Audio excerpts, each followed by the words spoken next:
Passons à présent à Calicado qui exerce un métier peu connu, celui de l'échantillonnage.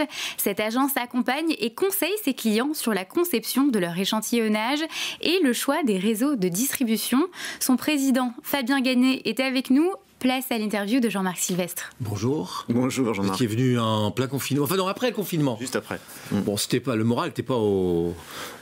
C'était une période compliquée. Alors vous fabriquez des échantillons pour Nestlé. J'ai vu l'Arbre Vert, Herbamar. C'est des échantillons qui vont dans l'appareil de distribution, quoi. En fait, nous, on a un métier qui est effectivement pas très connu, on est une agence spécialisée dans la distribution d'échantillons. On les fabrique, mais quand on nous le demande... Oui, vous les distribuez. Nous, on les distribue. Ouais. On les distribue. Et c'est vrai que pendant le Covid, on s'est aperçu qu'il y avait eu des mouvements majeurs là-dedans. Le magasin a été fermé, en plus. Le magasin a été fermé.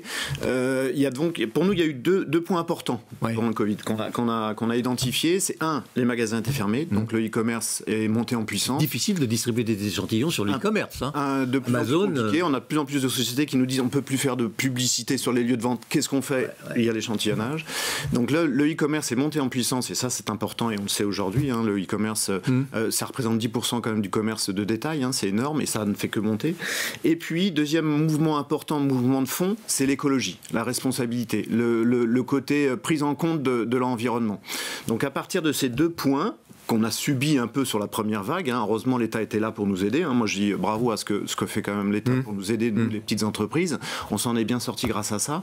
Mais à partir de là, si vous voulez, on s'est dit il faut qu'on repense notre métier. Notre métier, c'est l'échantillonnage, c'est le sampling, mais c'est vrai que c'est un peu antinomique avec l'écologie et c'est un peu antinomique avec l'évolution. Donc, on a repensé notre métier. On a tout refait notre marketing. On a tout repensé. On a été rechercher des nouveaux fournisseurs. On a été rechercher des nouveaux réseaux. On a été chercher on s'est appuyé sur une agence qui nous aide dans la RSE, l'agence ISOP. Et on s'est dit, il faut repenser notre métier pour aller dans cette tendance qui sont le e-commerce et la prise en compte de l'environnement. Oui. Et de là, on a eu cette idée que je vous ai amenée ici. On en avait parlé à l'époque, parce que c'était encore un tout petit projet, et on a sorti le premier coffret éco-responsable, de qualité, éco-conçu, avec que des produits bio à l'intérieur, qu'on distribue à travers notre partenaire qu'on a été chercher, Showroom Privé. Pour vous réexpliquer, parce que c'est vrai que c'est complexe, le système est compliqué, mais on va chercher auprès de showroom privé déjà des acheteuses de showroom privé qu'on a identifiées, retargeting comme vous l'aviez exprimé la dernière fois, ceux qui ont par exemple une appétence bio. Toutes les personnes qui ont une appétence bio, qui ont été cherchées à travers les commandes qu'elles ont eues ou qu'elles ont faites par le passé sur des choses bio, elles sont identifiées comme bio. Donc la data, aujourd'hui la data est fondamentale, fait qu'on sait à quoi elles correspondent, on sait quelles sont leurs attentes. Et à elles, on glisse un petit échantillon, un coffret, de ces produits qui sont identifiés bio et qui vont les séduire. Donc à travers ça, si vous voulez, on diminue notre empreinte carbone, on envoie des échantillons à la personne qui est sensible à cette segmentation-là, et on reste dans notre métier qui est fondamental, puisque l'échantillonnage, ça représente quand même 25% des Mais gens. ça, dans le système de distribution classique. Vous ne vous reportez pas sur la distribution bio, sur les magasins bio.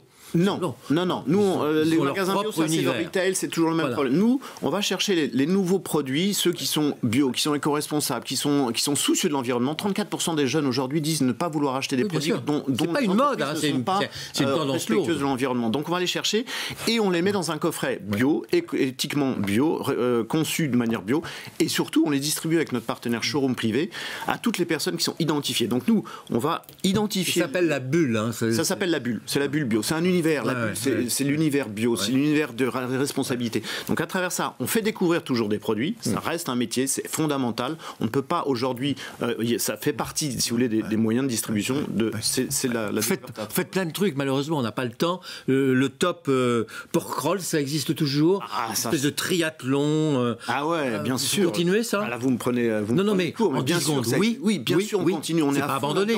Non, on n'est absolument pas abandonné. On est dans le parc national et on joue à fond la carte calicado.fr.com. Calicado.fr, et on est sur Internet. Merci Jean-Marc, merci Fabien Gagné. Merci. Je rappelle que vous êtes le président de Calicado, une agence spécialisée dans les échantillonnages responsables.